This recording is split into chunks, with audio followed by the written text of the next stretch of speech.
Hey everybody, is your sex life okay, but you want it to be better? I have Dr. Jamea on today. Dr. Emily Jamea, author of the newly released book, Anatomy of Desire. Welcome to the You're Not Broken podcast. Thank you so much. I'm so thrilled to be here with you today. I'm such a fan of your work too, so it's great to connect face to face. Thank you. So, I mean, to me, your book is the next level. Like my book, I feel like I read your book and I was like, this is a book to read after you read You Are Not Broken, because mine's like more intro, the vulva's important, blah, blah, blah. Mhm. And your book's really like, sex is not shitty. Sex is good or decent. Is it possible there's a next level? And Uh-huh. I love that because that's what's missing, I think, in the instruction is like, we're just trying to get people not shitty. Yeah. And then, Exactly. and then there's like, there is another world. Can So you true. talk about like what inspired you to write the book? Yeah, sure. So, I noticed I had clients come in. I've been doing this work for over 15 years and to your point, I would get people where, I could help them improve desire. I could improve satisfaction. I could help women have more consistent orgasms. I could help guys, regain ejaculatory control. But they'd come back and they'd be like, it's better, but we want a little more zhuzh, if you will, like, is it ever going to be as good as it was in the honeymoon stage or like we see in the movies? And I'd kind of give them my spiel about how the honeymoon stage is a temporary, intoxicating mix of neurochemicals designed for pair bonding, but it's not sustainable. And, remind them that in Hollywood, those are paid actors who do a lot of rehearsal to get those scenes looking as good as they do. And even cited research, citing like the quote, good enough sex model. I mean, good Yep. enough sex is the word in the research. Now, Yep. meanwhile, I was newly engaged and I was like, I'll be damned if I'm going to have good enough sex, after a certain point. And so Barry McCarthy right, et al. and Is a good enough sex, which is not, again, it's not bad because I it's think not bad. it gets rid of people's expectation that it's supposed to be good, like not good, but like go well all the time. Of Exactly. like, sometimes you fart, sometimes you're stinky, Sure. sometimes the penis fails. So like the concept of good enough sex is good, It but is. that's what I'm saying. You're next level. Exactly. And I'm Yeah. like, but what about that extra oomph? So I started paying closer attention to the language my clients were using to describe the sex they wanted. I want it to feel effortless. I want the world around me to disappear. I want to be totally absorbed in the moment. And I'm like, oh, they're describing a flow state. Yep. And it kind of clicked. And I'm like, oh, well, of course a flow state is what people would want to experience during sex. Now, I was familiar with the concept of flow. And for your listeners who don't know what that means, it's a decades old term coined by this American Hungarian psychologist named Mihai Csikszentmihalyi. Thanks for And knowing how to say his last name. I had to learn as I Chick was writing sent the me book. high. Csikszentmihalyi. Yeah, you can kind Nice. of break it down. Okay. And it describes the state of mind we are in when we are so absorbed in an activity in which we experience a sense of unity and merge or even transcendence. Think of a surfer who's at one with the wave or your friend who's addicted to the runner's high. I mean, most people can think of something that puts them in the zone. And however, I hadn't learned about the concept of flow as it relates to sex in any of my training. So, being a very evidence based practitioner, I turned to the research to see what I could find. And there was nothing out there. I found one paper that looked at a small sample of BDSM practitioners and kind of looking at, altered states of consciousness, but that was it. And so I was like, okay, I have questions, I need answers. So I initiated a research study, got a group of people. I administered a sexual satisfaction scale and then asked them to reflect back on some of the more, positive or extraordinary experiences that they had had with one another and gave them the flow state scale to see if flow is what they were experiencing. And lo and behold, there was a really strong correlation between flow state and sexual satisfaction, so much so that flow predicted higher levels of satisfaction, which was really exciting to me because it kind of gave me a new avenue or approach or dialogue that I could have with my clients about how to improve satisfaction. What I did next is I called up my participants with the highest scores and had really long conversations with them about, what those encounters were like and how they got there. And meanwhile, Peggy Kleinplatz had kind of released her book, Mhm. Magnificent Sex, which is Great cited, book. I think, it's amazing. It's Fantastic. cited, I literally discuss that book all the time. yeah, I think I cite it in every single chapter of my book. And like you were talking about, we've got sexual dissatisfaction, and then we've got, good enough sex and satisfaction, and things are a little bit better. But she was really the one of the first people to study kind of sex at that upper echelon. And I think, her work really inspired my own. And a lot of what I found was, very in line with her findings. I think the difference is this concept of flow and how to get into a flow state is familiar to a lot of people. I think people Yeah. hear it and they're like, okay, I can do that. And the feedback has been great. I started applying it to my clients and getting really exciting results, and the book was born from It's there. I'm it's just so badass. Oh, you're so sweet. Thank Like, you. it's like literally badass Oh, because we've just been trying to get people out of the hole for so long, and no, I will have I will die at the end of my career trying to get all the people out of the hole. I know. Like, there's just so many There's always people. gonna be people in the There's hole. gonna be all the people in the hole, but there's a lot of people that aren't in the hole, and they're optimizing everything else in their life, Exactly. We're you all know? about longevity, and yeah, it's all about optimization right now. Zone 2 cardio, Yeah. for and not that you are gonna make sex a chore, but it's kind of this optimal of, like, is there more?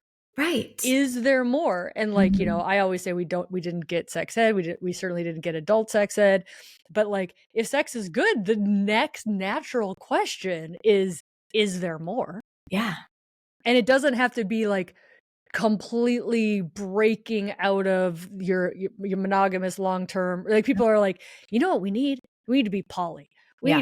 We need to get a divorce, have an open relationship." Like, their Mhm. idea that's their idea of more or next Right. level, and Right. you're creating a framework for there's more with where you are right now.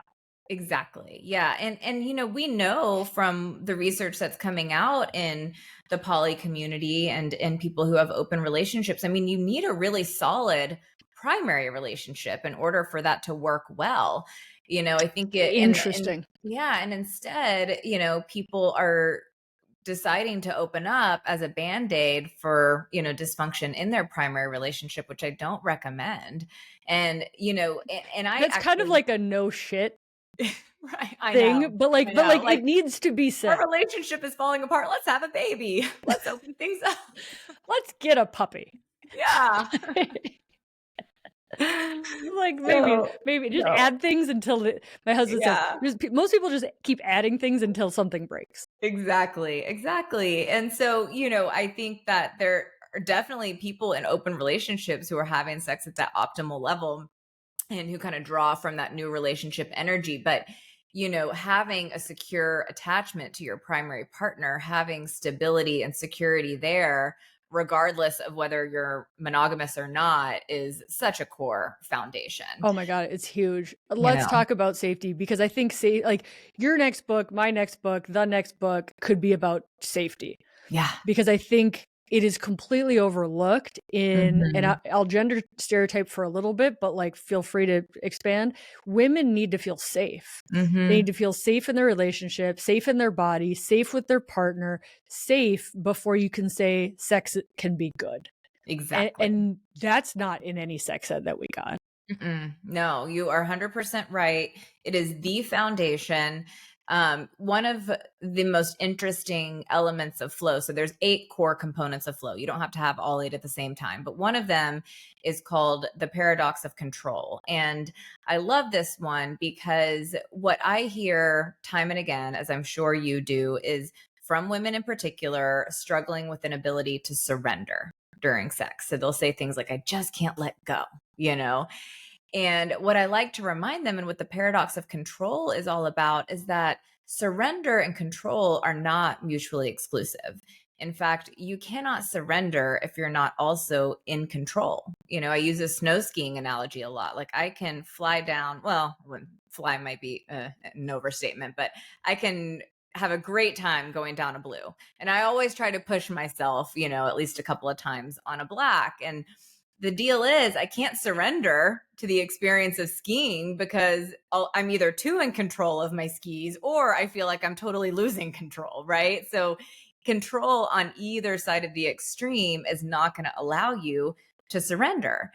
And, I think when people hear having a safe and secure relationship, they may think that that means you are enmeshed with your partner or that things are boring.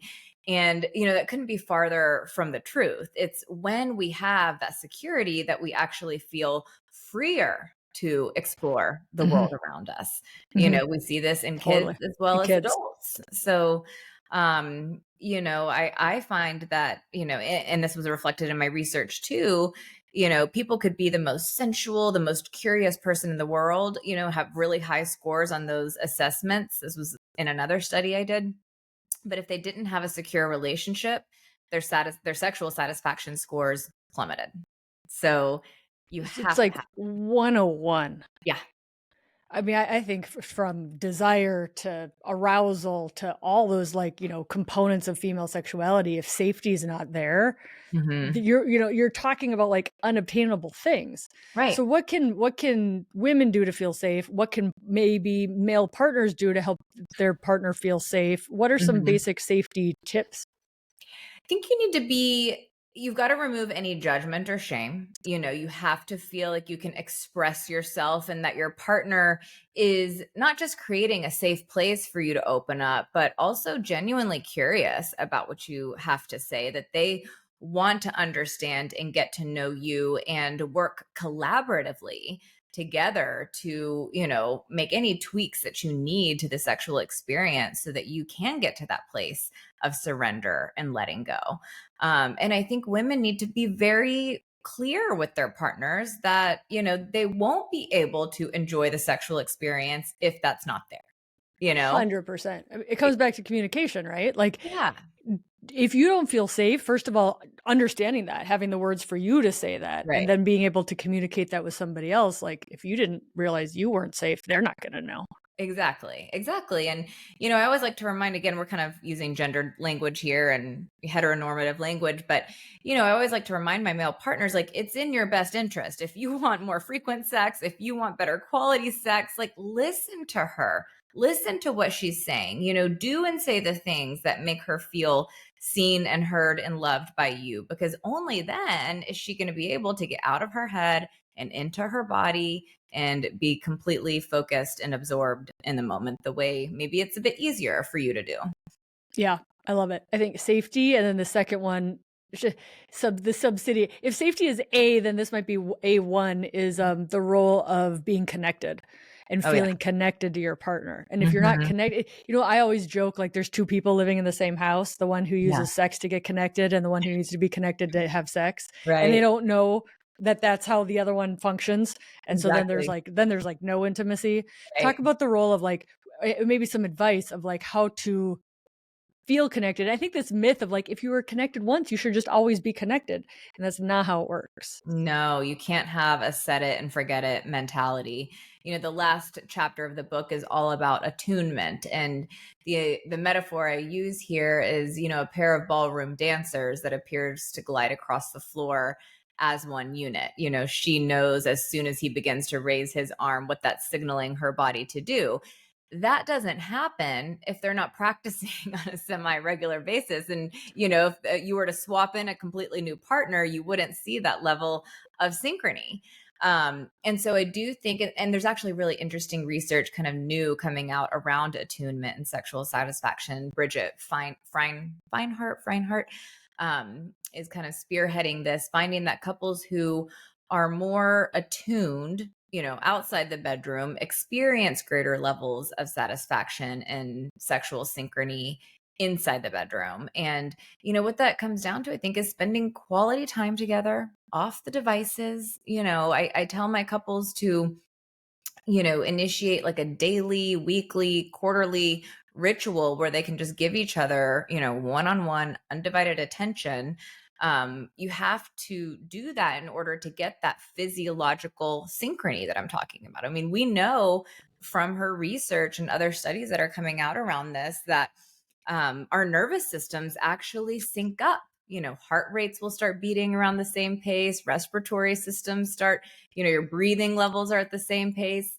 That doesn't happen when you're living like two ships passing in the night, or when there's a lot of relationship conflict. And in fact, and a really interesting finding from her research is that women's bodies tend to match their male partners' bodies a bit more. Like men tend to set the tone, and then women's bodies will kind of match where they are. And so if you're wanting your female partner to relax and wanting to calm her nervous system, you need to be doing the things to evoke that response in her. And there's, I think, a lot that men can do to help. And it doesn't, take that much work. And Right. it pays off. But you do have to learn something maybe you haven't done before. Yes, you do. You do. Like, We cannot default to like the male model, right. Like, we've just been taking care of the household and the kids and the jobs, and now let's have sex. No. Yeah, you cannot No. transition. I mean, in the sensuality chapter, I talk a lot about focus. We know from research on focus that it usually takes an average of 11 minutes to get into a focused state. Most people don't have sex that lasts that long. And if focus is broken, it can take like 25 minutes to regain focus, And so I will tell people, on a day when you think you're going to connect sexually, you want to single task as much as possible. You want to be present in your body as much as possible. And then sometimes, doing a little mini transition from the chaos of the day, to get yourself more into that erotic space. We're talking, spending 30 seconds and doing some diaphragmatic breathing. Or, I tell people, after I had kids, it was a lot harder for me, obviously, to make that transition. And I had to have a conversation with my husband about like, I just need you to like kind of just massage me for like a Mhm. few minutes before any other types of foreplay start, because I just need that to get out of my head and into my body. I can't go from running around like a chicken with its head cut off all day long to like being fully present and turned on for you. Yeah. Like, you've got to help me make that transition. And so those are some of the adjustments, I think, that really, it's not much, like it's not rocket science, but it can have a really major positive impact. I love that. So when your work as a therapist, what barriers to like desire? Because I'm sure you've had 100 million people come to you with desire issues.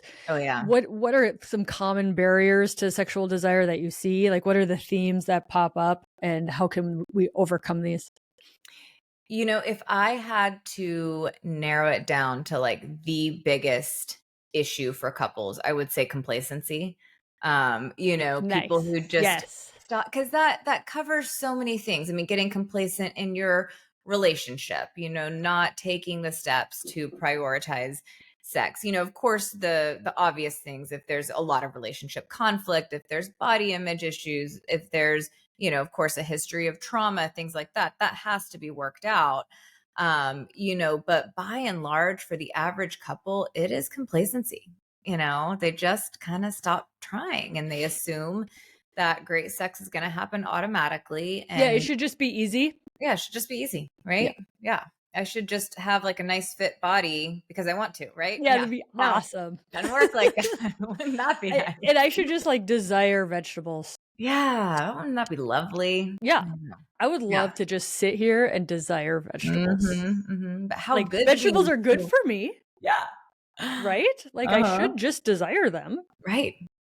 Like, no, but when I'm eating like a salad and like well done, like I like it. Yeah, well done veggie is fantastic. Fantastic. Yeah. Some charred Brussels sprouts. I mean, I could Yeah. fund those all I mean, day. maybe paired with the complacency is the sense of entitlement.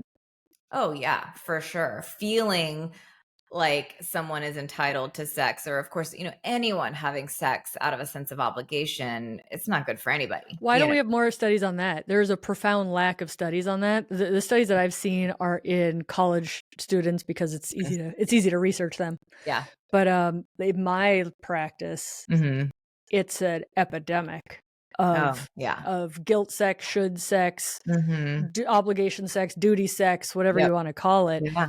Do not expect that person to have desire for sex. Just No, don't expect not it. going to happen. It's Not not at going all. to happen. Not at all. I think that gender socialization is probably a big piece of that. You Yep. know, so many women are still brought up to believe that sex is something for a man, or that, you know, they aren't expected to enjoy sex or want sex as much as guys do. Yep. And, you know, I have worked with plenty of horny women in my time, you know, Well, they especially feel ones, broken too. yeah, especially ones that are coming out of like unhealthy relationships. You know, I Yep. love my midlife divorcees because I'm Yep. like, whoo, the They fire like is sex. alive and well. Yeah. Yeah. So, you know, but yeah, they had kind of gotten, you know, stuck in this sex out of obligation or duty, or because it's the right thing to do. And I think that's why so many women feel like sex is a chore, right? That it's just one more person who needs me.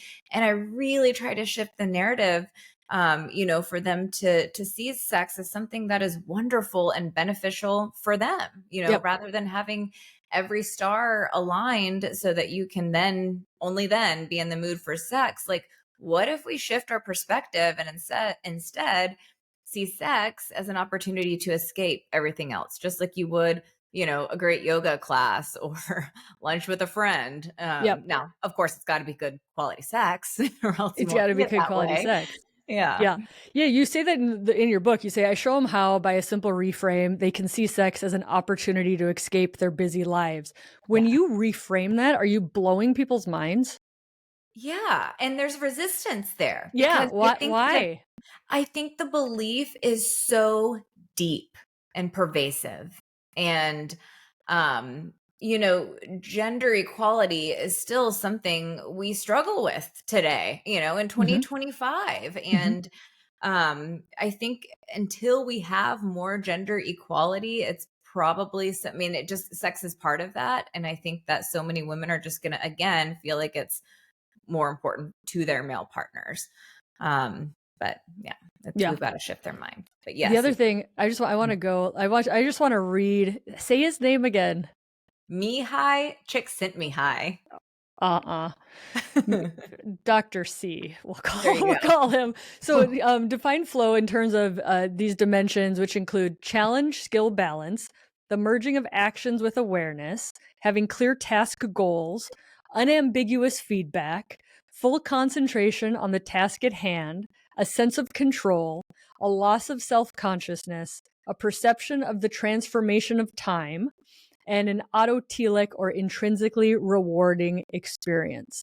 And Yeah, like, that's like, you could literally do an hour podcast on each of those. But I know. what the thing, one of the things I took away is like, in the like pop culture 5 ways to improve your sex life, blah, blah, blah. They're like, buy a swing, you know, wear red fishnet hose. Mm-hmm. Like, it's this like concept of novelty or challenge. And Mm-hmm. in what the data on flow state is it's like, it's a teeny bit of challenge. It's a Just, teeny bit. just the hair. It's Mm-hmm. just because you're going to flip. It's like your great metaphor of the blue versus the black in skiing Yeah, same. is like, don't do something that's crazy and makes you feel out of your element, because Right. that's not flow state. Then it's No. this teeny bit of challenge Yep. within a like, I know what the basics are that I can always fall back on. Exactly. Yeah. So the challenge skill balance is one of the most predictable and surefire ways to get into a flow state. And basically, if the challenge of what you're doing is too far above your skill set, you're going to feel anxious, scared, right? Probably not going to want to do it again.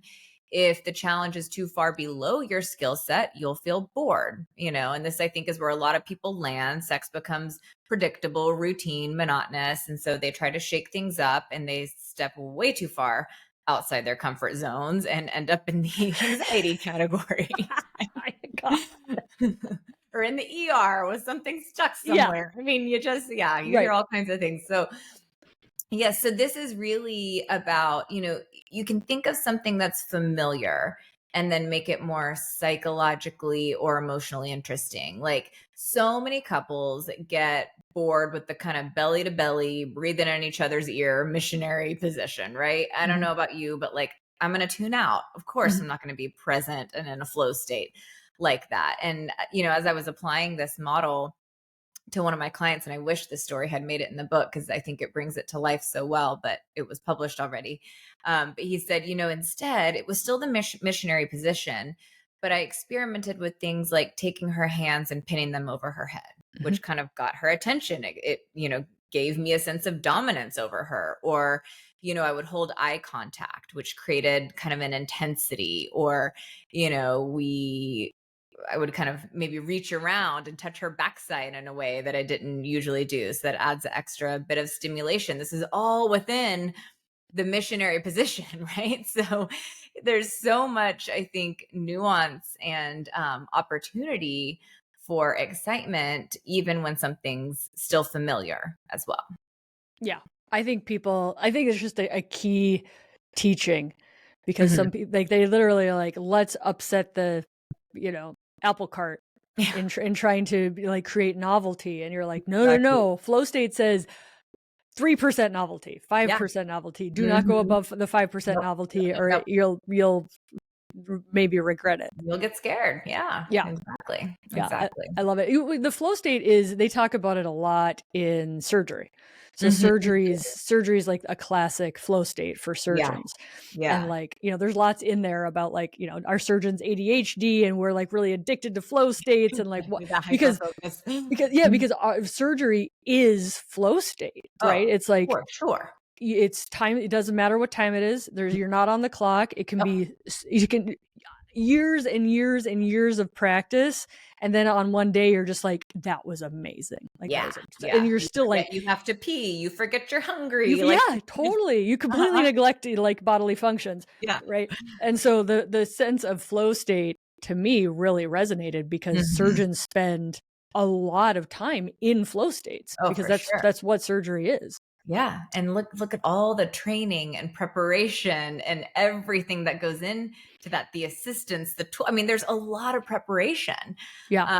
And we have to take the same approach for sex. I think this is something we can learn from the BDSM community. I mean, I'm not surprised that that was the population this other paper examined, because there's a ton of preparation that goes into enacting these scenes. Yep. Safe words are established, safety is established, communication is there. I mean, everybody kind of knows what to expect to a degree. And then wrapping it up and talking about it afterwards, Exactly, the right? aftercare. Yeah, Aftercare. yeah, Yeah. exactly. I know, it's So like important. adult sex ed is so essential and Oh so yeah. important. And Mhm. again, it's like this entitlement thing of like, because people don't know what's required, Right. they're entitled to think it should just be given or just be easy or Yeah. it's easy for everybody else. Or, Hmm. this like it's just a sign that they just don't have any knowledge about the I guess how complex it can be if you want it to actually be really good.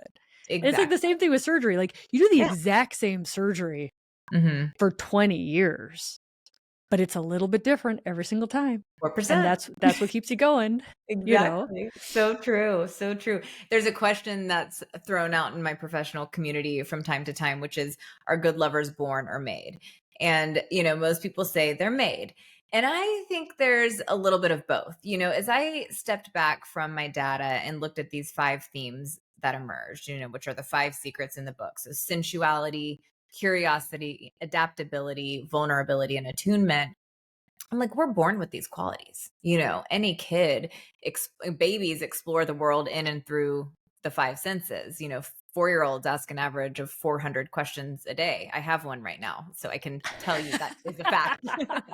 I'm like, Aiden, ask Alexa. Like, you know, um, we are hardwired to attune and be vulnerable and attach. And, we're moldable. The kids are very adaptable, even though they may resist change. They're pretty adaptable creatures. So, this is not a matter, what I like to remind people, this is not a matter of becoming someone you're not. It is about reconnecting with qualities that are already there within us, but that we've lost touch with over time, because of things like life experiences or gender socialization or relationship conflict or culture, you name it. Um, and I think that, when we remind ourselves is that it's kind of like, okay, like I can do this, Yeah. so it's we're born with it, but we got to make it. You got to Yeah, cultivate. you talk about it in your book as the role of unlearning, Yes. of Yeah. like we maybe we were all born with it, and then we got a little dramatic to say we got broken, but Mhm. but like Well, the you name of lose the book some of is those true. innate skills. You do. You do. I mean, I did a workshop over the weekend, and this woman came up to me, after, and I included all the stuff you talk about in your book too, just about kind of basic anatomy and here's our parts and everything. And she came up to me and she said, my whole life I was told the reason I couldn't have an orgasm through penetrative sex is because I had sinned. And I'm like, Holy shit. no, baby, that's just your anatomy. Completely normal. Holy shit. And what happened to you is Uh, spiritual abuse. And I'm sorry that you experienced that, but no. well, she went hopefully she went on to have a good Monday. I know. Like, geez Louise, that is oppressive. Yeah. Yeah. Um, And it's still happening. oh yeah, like I said, like I love where you are with this book on Next Mhm. Level, because I'm like, when I do, we're gonna spend the rest of our, like, there's so much damage at this point, for Yeah. lack of a better word, of like, and lack of basic knowledge, right? Right. Like, if you don't know where the clitoris is, like, I can make you feel safe, but it won't it won't result in an orgasm, That's you know? information. Yeah. Yeah. I like what you said. You said that anything that affects your sense of self is gonna affect the way you express yourself sexually. Mhm. And I Mhm. think of the midlife woman Yeah. who, like, career, kids, relationship, community duties, whatever it is, and like really understanding who you are Mhm. is not something a lot of people take any art. They're not, it's not supported, No. like you can No. be perfectly busy your entire life not knowing who you are. Oh, so true. I mean, I talk to women every day who feel like that. You do the thing that you're expected to do, and you're the good wife and good mother and good sister, daughter, PTO, the whole thing. But like, who are you apart from that? And I write about this in the curiosity chapter about how important it is to take a step back and really discern what beliefs or behaviors or thoughts you have internalized, because it's the default or because it's what was expected of you. And, really consider what is a true fit for who you are authentically, but what might not be a true fit for you. Mhm. You know, um, I don't think we do enough of that. Yeah, well, I think I see it in a lot of adults, like fear of trying something new, fear of going outside the box that you've become very comfortable in, Right. Who right? wants to grow a brain? There's a lot of fear, like, like maybe you want a different haircut. Maybe you want to Yeah. wear a different style of clothes. Maybe you Yeah. want to go learn another language. Like, Right. just be curious about, like, what do you want? And the more you become who you are, I think Mhm. it's a lot easier to be like, the sexuality part is kind of part of that. Exactly. Yeah. I mean, I think I say it like 3 times in the book. You cannot separate your sexuality from your individuality. Sex does not happen in a vacuum. Anything that's affecting who you are, your identity, your sense of self is going to reflect in the way that you express yourself sexually. And so it's important, I think, to really have a strong, solid sense of self, which so many people don't. Oh, I would say it's the minority Yeah. at this Yeah. point. You had said something, you said people who tried something new, like shucking an oyster for the first time or trying ballroom dance lessons, were 36 times more likely to have sex with their partner that day. Yes, That's yes. a lot percentage more times. Pretty much like a sure thing at that point. Yeah, So, odds are. And what is it? Is it the novelty part? Is it the curiosity part? What's the connection of trying something new? yeah, so this is Amy Wise's research. She has this whole, collection of studies on self-expansion, and it's that sense of novelty that is drawn into the sexual experience. So you can essentially, it can feel new and fresh without actually doing anything different because there was something new and fresh in your life, and that energy is transferred in. You know, and I think so many of us get stuck in these really monotonous, boring routines.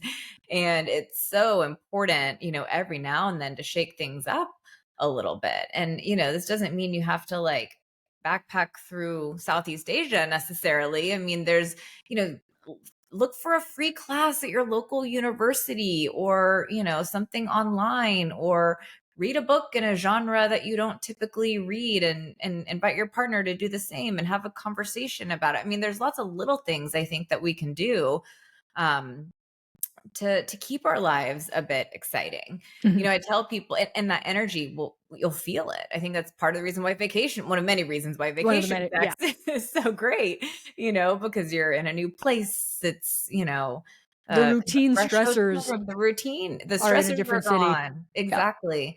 You know, and I think what I tell people reading this book is I don't want people to think of it as a roadmap. It's better to think of it as a menu. You know, like if life has become too chaotic and the idea of trying something new, you're like, I don't have an hour in my calendar. Well, the sensuality chapter will help you slow down, kind of Marie Kondo your sex life. If, you know, it's become boring and routine, then look at the curiosity chapter. If, you know, you're struggling to get back on track after a major life adjustment, you know, then that's what the adaptability chapter is all about. You know, suddenly you can't rely on the same position you're used to because the knee just doesn't want to support you in that way. Adaptability. You know, if there's a lot of emotional disconnect, then the vulnerability chapter is what that's all about. So I think it's something I want people to keep on their shelf, on their bookshelves, just, you know, for different seasons in life, as kind of a reminder. And you don't have to read it from cover to cover, I think, to still get some benefit. I love that. You say in the book, when we rely on our romantic partners to be our everything, to complete us, to make us whole, we snuff the flame of desire. Can you talk about Mhm. that? Because people are like, wait, I thought you just were telling us we had to be connected and safe. And now you're telling us, but not too much. That's kind of where like the enmeshment happens, Right. where it can be Be like too connected. much. Yeah, be connected and safe, but please don't tell me your partner's your best friend. Like, have another best friend that you have a spa day with, you know. We And especially the role of like mothering our partners. Like that's Oh, horrible for you know, desire. I'm so glad you bring that up. I don't know that I got into that too much in the book, but it is a real issue for people. If you feel like you are mothering your partner, or if they are parenting you in any way, you know, because you lack a sense of self and can't regulate your own feelings, or, you know, whatever it is, that is going to create a huge imbalance, is going to make the sex, you know, not very good. So we have to be very mindful of, you know, the kinds of things that can lead to power differentials, to, you know, a parent child dynamic that's usually not very conducive to hot sex. Yeah, that's not sexy. No. I mean, I think it's oh, what is her? Esther Perel, who says it's so Mhm. good, is like it's this balance between novelty and safety. You know, like Exactly. in a long-term relationship of like you want the long-term relationship, but you also Yeah. want it to be novel. And it's like, and you can have all of it, but you Right. need to have some like awareness Yeah. of how everything's playing out. Exactly, exactly. And, you know, those dynamics, I feel lucky that I was armed with so much information coming into my own relationship, because, you know, I remember early on, I don't know if I kind of felt like there was an expectation for me to like do my husband's laundry or something, but I was like, I got to set the tone from the beginning. I am not good, because I'm Yeah. going to be doing kids' laundry eventually, and he can do his own laundry. Yep. Like, we're both professionals, and he does, you know? Yep. So you Yeah. have to And be very everybody's got to mindful. find what works for them. Exactly, Right. exactly. Yeah, Um, totally. well, I've discovered you on Instagram a while. You have this reel, and it's old now. You should repost it. It's so good. Okay. I'm going to share it with you. You probably won't even remember it or something, but it's you kind of playing two roles, like Uh-huh. a split screen, and it's like somebody is bidding for sex, and I think they get turned down, and then like they're like, now Oh, you're a petulant child, oh, and yes, like yes, like yes. it's so Yeah, good. And I yeah. think a lot I of know the one. people's, you know what I'm talking about? Yep, Yeah, yep. what was the inspiration for that reel? Do you remember? Oh, I love, oh my gosh, Lori, oh my God, they Lori have 4, Broader? no, different, I think different Lori. They have 4 play. I'm gonna have to find it because now I feel I always try to reference people when I Yeah. can. But every now and then, a name I just can't. It's right on the tip of my tongue. I'm sure it'll come to me. But they do a lot on the pursuer distancer cycle in sex. There's a Nice. lot about that just in relationships and attachment and who's emotionally available and when that can kind of push someone else away. But they really break it down and talk about how that connects to our sex life and what happens when someone feels rejected sexually, and then they can get kind of pouty, which is not a turn on, and then act petulant, which you're like, well, now I didn't want to have Yeah. sex with you, now I really don't want to have sex with you. And how that can feel. But I think it's so important to remember that when there is a bid for sexual connection, it is rarely just about getting off. I'm like, they could take matters into their own hands if that's what it was all about, but they're wanting to be with you. But so many guys, they don't even have the self-awareness or language to articulate that. And so many women, again, are socialized to think that for them, it is just about the physical act, that they make that assumption. And so I will coach my heterosexual couples. I will coach the guys to make it clear that, hey, this isn't just about getting off. Like, I see sex as an opportunity for connection and to feel loved and to feel desired. And I will remind women, if you turn them down, this is not to say you have to have it every time, but, say what you mean, but don't say it mean. You can be gentle and tender about it and say, I'm just not there tonight, but I would love to carve out some time tomorrow, or let's at least spend some time cuddling so that they at least feel like you care about them. Yeah. Because it's not just physical, it's emotional too. Yeah. There's a lot of black and white happening because we haven't learned how to communicate. Yeah. Of like, Sure. and you talk about that too. You say that couples that touch each other more and respond positively to the touch, so not like a boob grab that's unwelcome or anything like that. Not do that. No, don't do that. Tended to be more sexually satisfied and happy in their relationship. Yeah. So touch is so important, and we don't touch each other that much. We'll touch our kids, or we pet the dog or the cat, but there's just not a whole lot of non-sexual physical touch. I think coming back to Barry McCarthy, he's so fabulous. And I still, to your point, I love his good enough sex model as well. But he says when touch becomes all or nothing, nothing will eventually win. And so Ooh. I know, it's a good one, right? Great So little good. nugget. Yeah. So there were these studies where they instructed people to touch each other more, just affectionately, not sexually. And they found that when couples started doing that, the lower desires partners' desire went up, the sexual satisfaction scores improved, the relationship satisfaction scores improved. And what I found really interesting was that this was the case even for people who didn't value touch. You'll get someone every now and then who's like, I'm just not a touchy-feely person, So even for those people, there was a positive benefit. That's good to know. Yeah, because that the people listening right now, they're like, that's not me. They're like, Right. okay, but even then, Just do it anyway. Just do it anyway. I love it, but in a way that feels safe. Yes. Not an unwelcome boob grab. Right. Thank you so much for coming on. You're on Instagram at Dr. Emily say it again. I'm going to mess it up. Yeah, I know. Jamea and emilyjamea.com. Anatomy of Desire, 5 Secrets to Create Connection and Cultivate Passion is available now. It is sweet and amazing and for sure next level. Awesome. Dr. Kelly, thank you so much. Thanks for coming on. Chatting with you. Thanks for being here.